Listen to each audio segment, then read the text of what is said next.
Halo, saya Dr. Leo. Selamat datang di channel Malpractice Makes Perfect, channel tentang ilmu hitam dunia kedokteran.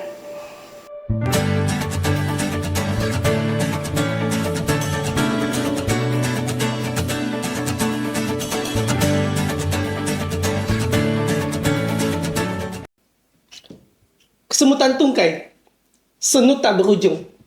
Jadi hari ini kita akan membahas tentang gejala yang dikenal di kedokteran sebagai claudicatio. Nah, claudicatio ini kalau bahasa sederhananya ya kesemutan di tungkai. Benar, claudicatio bisa terjadi di lengan, bisa terjadi di anggota gerak yang lain. Tapi spesifik saya bicara hari ini claudicatio di tungkai. To the point aja lah, bahwa kesemutan atau claudicatio di tungkai tidak bisa diatasi oleh dokter umum.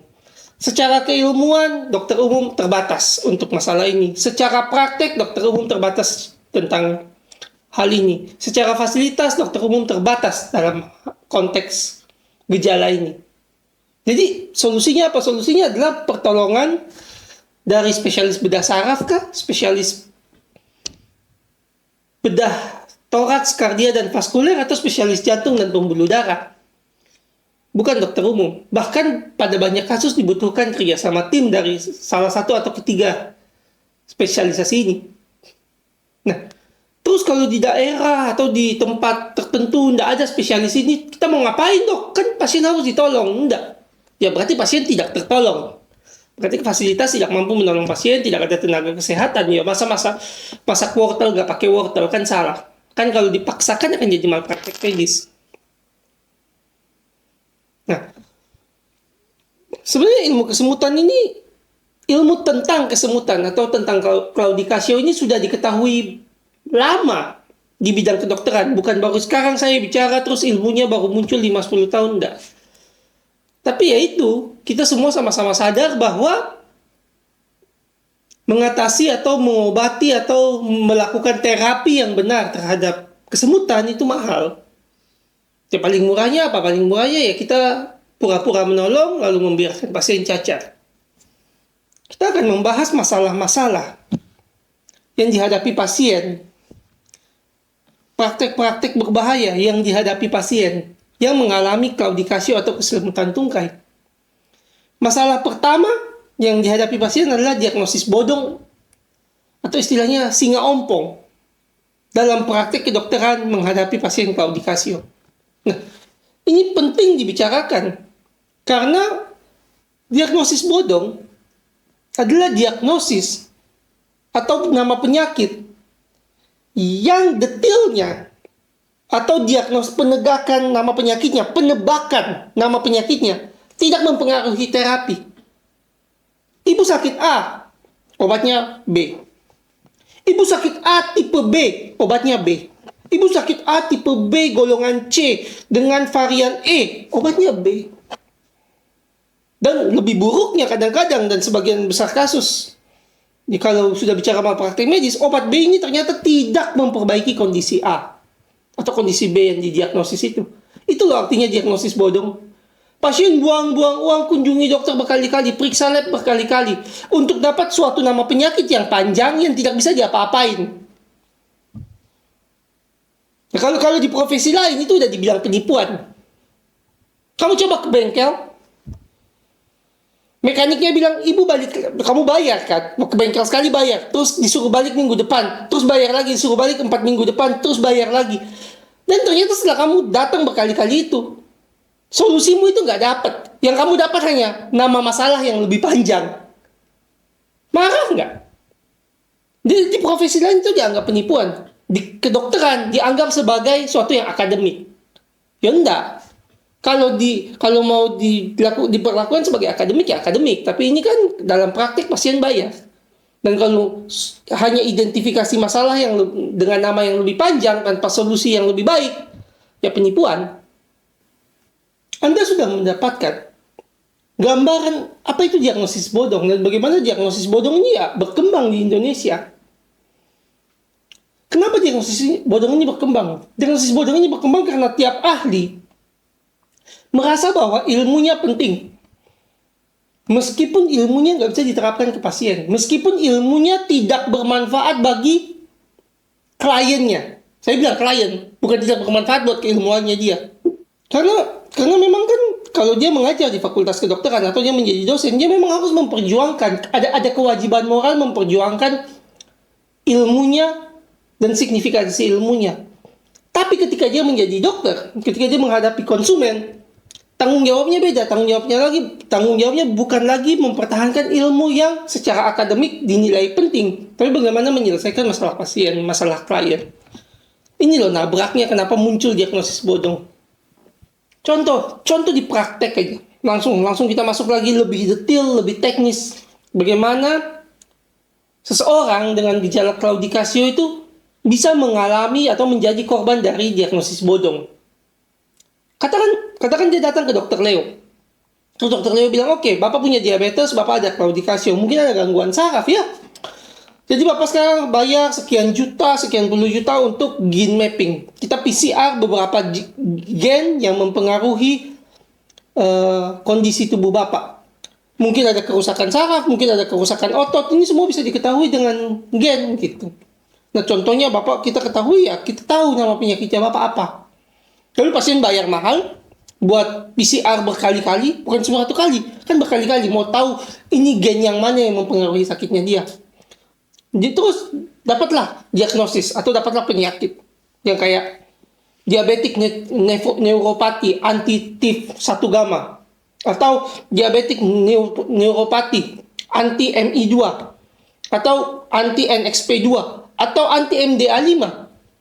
Semua ini kan klasifikasi penyakit. Tapi pasien begitu bayar 4-10 juta buat PCR berkali-kali ini akan nanya, buat apa saya periksa? Gak bisa jawab karena di hasil akhir setelah dia bayar 4 juta yang diucapkan oleh dokter Leo yang nyuruh periksa, obati diabetes dengan benar dan obat nyerinya ya ini sama, pregabalin kah, celecoxib kah, tramadol kah, trisiklik antidepresan kah. Tapi tampak bahwa pasien memeriksa untuk sesuatu yang nggak ada gunanya. Saya nggak bilang klasifikasi penyakit tidak ada gunanya.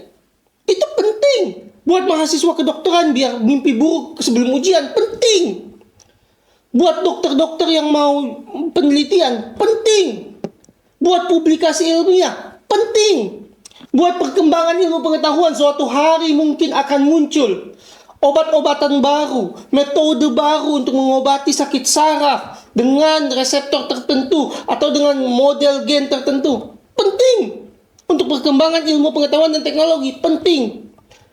Buat pasien, detik itu, saat itu, ketika dia bayar 4 juta, tidak penting. Itulah maksud saya diagnosis bodong. Ketika kamu bilang pasien kamu sakit X, tapi kamu nggak bisa ngobatin sebenarnya. Itulah bodong. Di mata pasien bodong. Di mata pasien kamu pakai gelar dokter nggak ada gunanya. Kamu pakai gelar ahli nggak ada gunanya. Saya bayar mahal, obatnya sama seperti yang saya beli di apotek dan tidak punya efek apa-apa. Kan bodong. Kan bukan itu yang diharapkan pasien.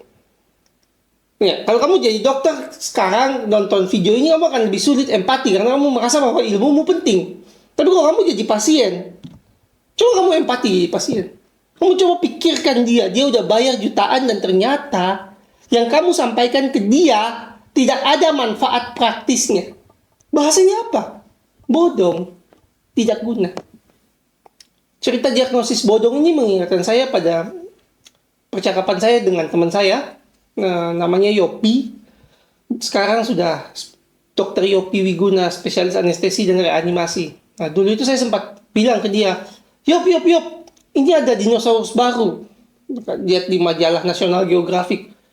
Responnya Yopi sederhana. Dan respon ini menjadi nasihat hidup yang melekat sampai sekarang sama saya. So what? Terus kenapa? Nah, ini kan relevan dengan diagnosis bodong. Pasien harus berani nanya, so what? Saya sakit ini terus kenapa?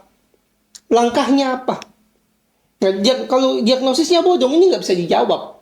Karena so what ini tidak punya relevansi dengan apa yang dikerjakan dokternya. Tidak ada manfaat praktisnya. Celakanya, Dokter umum banyak diintimidasi dengan diagnosis bodong. Beberapa dokter spesialis itu marah sama dokter umum. Kamu kan tahu apa bagian saya ini bahas penyakit ini. Kamu kan tahu di keahlian saya ini bisa bahas penyakit ini. Kenapa kamu nggak rujuk ke saya? Kamu harusnya rujuk ke saya, ini kompetensinya saya. Bukan spesialis yang lain. Ya jawabannya ya sederhana sebenarnya. Kalau dokter umumnya mau jawab ya dokter umum saya. Kalau saya gitu kan ya saya jawab mungkin ya. Kalau memang posisi saya memungkinkan. Karena politik di rumah sakit beda-beda tiap rumah sakit. Bahkan swasta. Tapi kalau saya independen atau cuma merujuk dari praktek saya sendiri tanpa ikatan institusi, ya saya jawab, sepemahaman saya bidang ilmu dokter tidak menyelesaikan masalah pasien, jadi saya rujuk ke spesialis yang bisa menyelesaikan masalah pasien. Sekian. Gitu aja. Dan rujukan bodong ini sangat berbahaya kalau dipakai sebagai landasan legal. Bahwa dokter umum harus merujuk kasus tertentu kepada spesialis tertentu, meskipun sang spesialis secara keilmuannya tidak bisa menyelesaikan masalah pasien. Hanya ada di textbooknya dia. Menyambung dari masalah diagnosis bodong adalah masalah prinsip, ini kan pasien saya. Boleh dong saya terapi sesuai keilmuan saya. Ini masalah. Sering kita dengar di rumah sakit, kalau jadi dokter atau perawat atau CS-nya rumah sakit, cleaning service, kalian akan sering dengar dua dokter berdebat, dua dokter ahli berdebat. Salah satunya itu pakai kalimat skakmat yang jadi kayak kalimat sakral yang pasti menang debat. Menurut keilmuan dan pengalaman dari spesialisasi saya, terapi saya ini benar. Nah, kalian sering dengar ini. Ini berbahaya dan saya yakin di Indonesia sudah makan korban dan sudah banyak korbannya.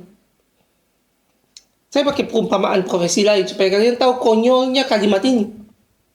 Tidak masuk akalnya kalimat ini. Katakan mobil kalian mati, nggak bisa nyala. AC kalian nggak bisa nyala juga. Jadi kan ada masalah, mobil nggak bisa nyala, AC-nya nggak bisa nyala juga. Kalian datang ke spesialis AC. AC kalian dilihat, dibilang pipa kompresornya kotor, dibersihkan pipa kompresornya, aki kalian mati, bukan diganti akinya, aki kalian dicas saja. Dicas, mesin nyala, kalian disuruh pulang. Akibatnya apa? Dia tengah jalan, mesin mati, mogok di jalan, nggak bisa di-starter. Karena akinya nggak diganti sama dia. Terus kalian ke montir yang lain. Montir yang lain bilang, lah, ini kan kemarin akinya kayaknya sudah soak itu pak, kok nggak diganti? Oh nggak tahu ya, itu spesialis AC. Terus montir yang kedua ini nelpon, montir yang pertama kan kesejawatan begitulah. Halo pak, ini kok akinya nggak diganti ya? Kenapa? Mungkin ada masalah yang lebih serius sampai akinya nggak boleh diganti. Oh enggak, saya ini spesialis AC mobil. Jadi ya ketika klien datang ke saya, ya saya cuma urusin AC-nya aja sesuai keilmuannya saya. Saya bersihkan kompresornya, saya cas akinya, ya udah dia bisa jalan kan dia puas selesai. Itu keahlian saya. Saya melakukan terapi sesuai keahlian saya. Ya montir kedua bingung dong karena masalah utamanya si klien ini akinya mati. Harusnya ganti aki gitu loh. Ini kan cuma analogi. Saya yakin semua montir bisa ganti aki. Cuma ini analogi bahwa bekerja sesuai spesialisasi atau keilmuan itu bukan pembenaran. Itu sering dipakai pembenaran buat ngambil pasien. Dia ngambil pasien, dia terapi dengan salah, dia bilang itu, dia terapi dengan salah dalam arti apa? Bukan salah dalam keilmuannya dia. Dia terapi dengan salah tidak menyelesaikan masalah pasien. Ini nanti nyambung di part 2, tapi ini penting karena beberapa spesialisasi itu bisa melakukan ini. Dia ngambil pasien, tidak menyelesaikan masalah pasien. Ketika muncul kasus malpraktek, ketika pasien cacat, ketika spesialis yang lain itu kaget kenapa baru dirujuk. Dia tuh ngomong, defense-nya adalah, ini bidang saya obati sesuai keahlian saya. Enggak, ya tetap kamu salah. Karena ternyata yang kamu lakukan pun tidak membantu pasien. Nah, ini defense yang ini harus dipahami oleh pengacara, harus dipahami oleh pasien, bahwa defense ini bullshit. Nggak bisa kamu pakai defense ini ketika sudah terjadi malpraktik medis. Ketika sudah terjadi kerugian pada pasien. Karena profesi lain kalau pakai logika ini nggak nangkep, nggak masuk. Dan dokter ketika pakai logika ini juga nggak masuk. Menutup video ini, nah, kita harus berpandangan praktis pada saat menghadapi pasien claudicatio atau kesemutan. Pasien harus berpikir praktis, harus berpikir actionable. Dokter, kesalahan badan saya ini di mana? Sakit saya itu sebelah mana? Solusinya apa? Cuma itu aja. Kita nggak bisa berfokus bahwa, oh ini nama penyakitnya, oh kira-kira ini kelainannya. Itu nggak relevan. Yang relevan adalah sakitnya apa? Bukan nama penyakitnya sebenarnya. Sakitnya aja apa? Sakitnya apa kan bisa dijelaskan dengan bahasa yang sederhana. Nggak perlu yang sangat ribet panjang dengan bahasa Latin. Sakitnya apa? Solusinya apa? Praktis. Terima kasih. Terima kasih telah menonton video Malpractice Makes Perfect. Tonton terus. Jangan lupa like, comment, share, dan subscribe. Saya berharap video ini tidak putus. Informasinya hanya di Anda, tapi Anda bisa terus membagikan video-video saya. Semoga dengan dibagikannya video ini, Anda bisa menyelamatkan kesehatan keluarga dan rekanan dan kenalan Anda. Sekali lagi, terima kasih.